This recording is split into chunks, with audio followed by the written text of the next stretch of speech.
భగవద్గీత 3వ అధ్యాయము కర్మయోగము. అర్జునుడు పలికెను, ఓ జనార్దన, ఓ కేశవ, కామ్యకర్మ కంటే బుద్ధి మంచిదని నీవు తలిస్తే ఎందుకు నన్ను ఈ ఘోరమైన యుద్ధంలో నియోగించాలని కోరుతున్నావు? అనేక అర్థాలు కలిగిన నీ బోధలచే నా బుద్ధి మోహము చెందింది కనుక నాకు ఏది అత్యంత శ్రేయోదాయకమైనదో నిశ్చయముగా చెప్పవలసింది. శ్రీకృష్ణ భగవానుడు పలికెను, పాపరహితుడవైన అర్జున, ఆత్మానుభూతి కొరకు ప్రయత్నించే మానవులు 2 రకాలుగా ఉన్నారని నేను ఇదివరకే వివరించాను. ఒకరు దానిని జ్ఞానముతో కూడిన తాత్విక కల్పన ద్వారాను, మరొకరు భక్తియోగము ద్వారాను అర్థం చేసుకోగలుగుతారు. కేవలము కర్మను చేయకపోవడం ద్వారా మనిషి కర్మఫలం నుంచి బయటపడడు. అలాగే కేవలము సన్యాసము ద్వారా అతడు పూర్ణత్వమును సాధించలేడు.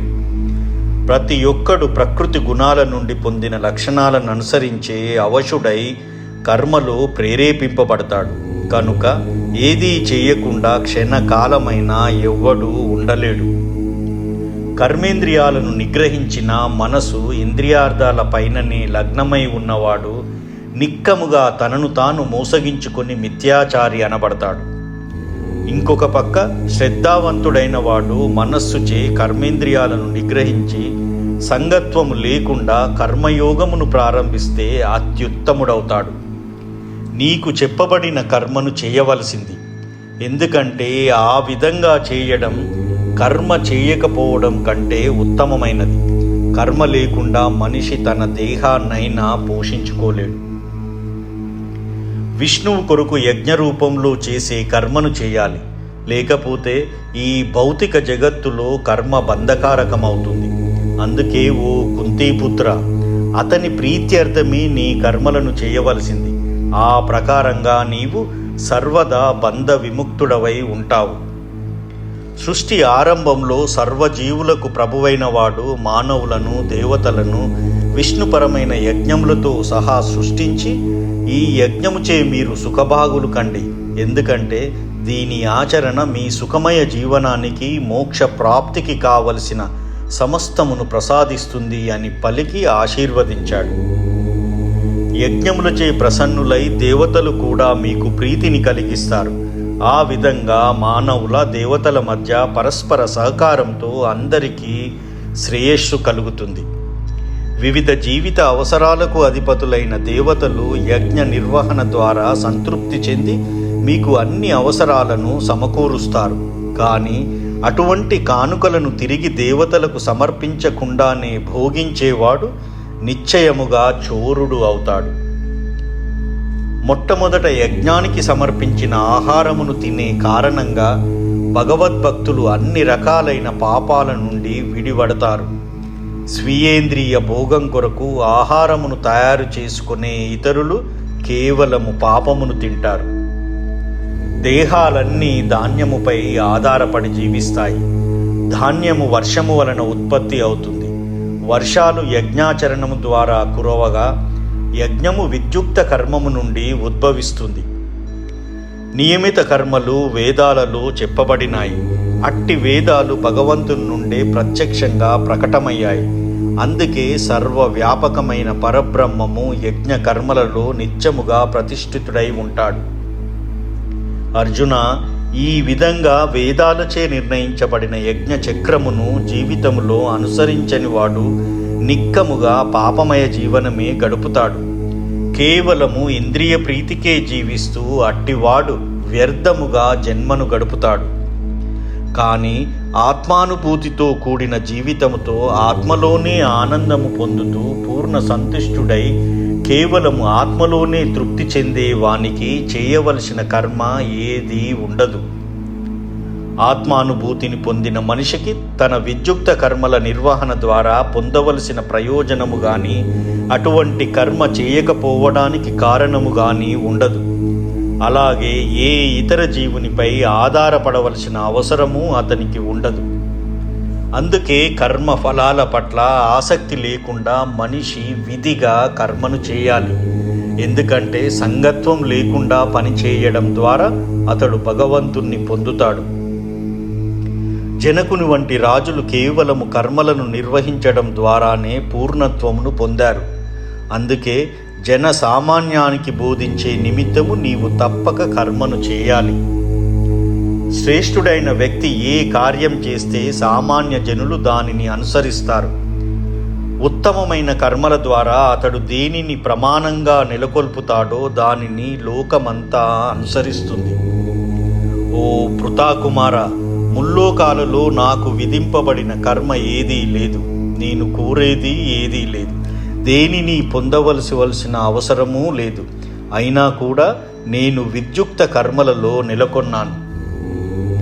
ఓ పార్థ, ఎందుకంటే ఒకవేళ నేను విద్యుక్త కర్మలను జాగ్రత్తగా చేయడంలో ఎప్పుడైనా విఫలమైతే నిక్కముగా మనుషులందరూ నా మార్గమునే అనుసరిస్తారు.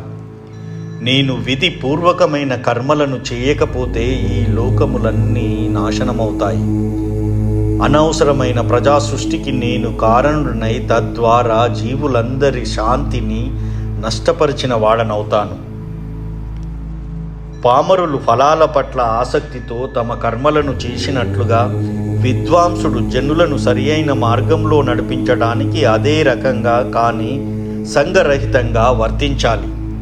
అందుకే కర్మ ఫలాల పట్ల ఆసక్తులైన అజ్ఞానుల మనస్సులను కలతపెట్టకుండా ఉండాలంటే విద్వాంసుడు వారి కర్మను ఆపకూడదు. పైగా భక్తిభావంతో పనిచేస్తూ అతడు వారిని నానా రకాల కర్మలలో నెలకొల్పాలి. మిథ్యాహంకార ప్రభావం వలన విమోహితుడయ్యే జీవాత్మ నిజానికి ప్రకృతి త్రిగుణములచే నిర్వహించబడే కర్మలకు తనను కర్తగా భావిస్తాడు. ఓ మహాబాహో, పరతత్వ జ్ఞానంలో ఉన్నవాడు భక్తియుత కర్మకు కామ్య కర్మకు ఉన్నట్టి భేదాలను చక్కగా తెలుసుకొని ఇంద్రియాలలోనూ ఇంద్రియ భోగంలోనూ నెలకొనడు. ప్రకృతి గుణములచే మోహితులై అజ్ఞానులు భౌతిక కర్మలలోనే పూర్తిగా నెలకొని ఆసక్తులవుతారు. కానీ కర్తల అజ్ఞాన కారణంగా ఆ కర్మలు అల్పమైనవే అయినా జ్ఞానవంతుడు వారిని కలత పెట్టకూడదు. అందుకే అర్జున, నన్ను గురించిన పూర్తి జ్ఞానంతో లాభాపేక్ష లేకుండా మమతత్వం లేకుండా నీ కర్మలన్నింటినీ నాకు సమర్పించి మాంద్యము విడిచి యుద్ధము చేయవలసింది. నా ఆజ్ఞానుసారము తమ కర్మలను నిర్వహిస్తూ శ్రద్ధతో ఈ ఉపదేశమును అసూయారహితులై అనుసరించేవారు కర్మబంధము నుండి ముక్తులవుతారు. కానీ అసూయతో ఈ ఉపదేశాలను అలక్ష్యపరిచి అనుసరింపని వారు సమస్త జ్ఞానరహితులుగా మూఢులుగా పూర్ణత్వ యత్నాలలో నష్టపడిన వారుగా భావించబడతారు. జ్ఞానవంతుడైన తన స్వభావంను బట్టి పనిచేస్తాడు. ఎందుకంటే ప్రతి ఒక్కడు త్రిగుణాల వలన పొందిన తన స్వభావమునే అనుసరిస్తాడు. ఇక నిగ్రహము ఏమి చేయగలుగుతుంది? ఇంద్రియాలకు ఇంద్రియ విషయాలకు సంబంధించిన రాగ ద్వేషాలను క్రమపరచడానికి నియమాలు ఉన్నాయి. ఆత్మానుభూతి మార్గంలో ఆటంకాల వంటివి కనుక అట్టి రాగద్వేషాలకు మనిషి వశుడు కాకూడదు. వేరొకరి ధర్మాలను పరిపూర్ణంగా నిర్వహించడం కంటే దోషంతోనైనా స్వధర్మాలను నెరవేర్చడం ఉత్తమం. ఇతరుల ధర్మాలలో నెలకొనడం కంటే స్వధర్మ నిర్వహణలో నాశనం మంచిది. ఎందుకంటే ఇతరుల మార్గమును అనుసరించడం ప్రమాదకరమైనది. అర్జునుడు పలికెను, ఓ వృష్ణివంశీయుడా, ఇష్టం లేకపోయినా బలవంతంగా నియోగించబడినట్లు మనిషి దేని చేత పాపకర్మలలో ప్రేరేపించబడుతున్నాడు? శ్రీకృష్ణ భగవానుడు పలికెను, అర్జున, అది కేవలం కామమే. అది రజోగుణ సంపర్కం వలన పుట్టి తరువాత క్రోధముగా పరిణమిస్తుంది. అదే ఈ ప్రపంచమును కబలించే పాపమయ శత్రువు. పొగ చేత అగ్ని, ధూళి చేత అద్దము లేదా గర్భము చేత పిండము కప్పబడినట్లుగా జీవుడు ఈ కామము యొక్క వివిధ దశలచే కప్పబడతాడు. ఈ విధంగా జ్ఞానవంతుడైన జీవుని విశుద్ధ చైతన్యము ఏనాడు సంతుష్టి చెందనిది. అగ్నిలాగా మండేది అయినా అతని కామరూప నిత్య శత్రువుచే కప్పబడుతుంది. ఇంద్రియాలు, మనస్సు, బుద్ధి ఈ కామము తిష్ట వేసుకొని కూర్చుండే స్థానాలు. వీటి ద్వారా కామము జీవుని నిజమైన జ్ఞానమును కప్పివేసి అతనిని మోహపరుస్తుంది. ఓ అర్జున, భరతవంశీయులలో శ్రేష్ఠుడా, అందుకే ఇంద్రియాలను నిగ్రహించి ఈ మహాపాప చిహ్నమును ఆదిలోనే అణచివేసి జ్ఞానమును మరియు ఆత్మానుభూతిని నాశనము చేసే దీనిని నశింపజేయవలసి ఉంది. కర్మేంద్రియాలు జడ పదార్థము కంటే మేలైనవి, మనస్సు ఇంద్రియాల కంటే ఉన్నతమైనది, బుద్ధి మనస్సు కంటే ఇంకా ఉన్నతమైనది, ఆత్మబుద్ధి కంటే మరింత ఎక్కువ ఉన్నతమైనది. ఓ గొప్ప బాహువులు కలిగిన అర్జున, ఈ విధంగా తనను ఇంద్రియాలకు, మనస్సుకు, బుద్ధికి అతీతమైన వానిగా తెలుసుకొని ఆలోచనాపూర్వకమైన ఆధ్యాత్మిక బుద్ధి ద్వారా మనస్సును స్థిరపరిచి, ఆ విధంగా ఆధ్యాత్మిక బలముచే మనిషి కామమనే ఈ అత్యాశ కలిగిన శత్రువును తప్పక జయించాలి. శ్రీమద్ భగవద్గీతలోని కర్మయోగము సమాప్తము. జై శ్రీరామ్.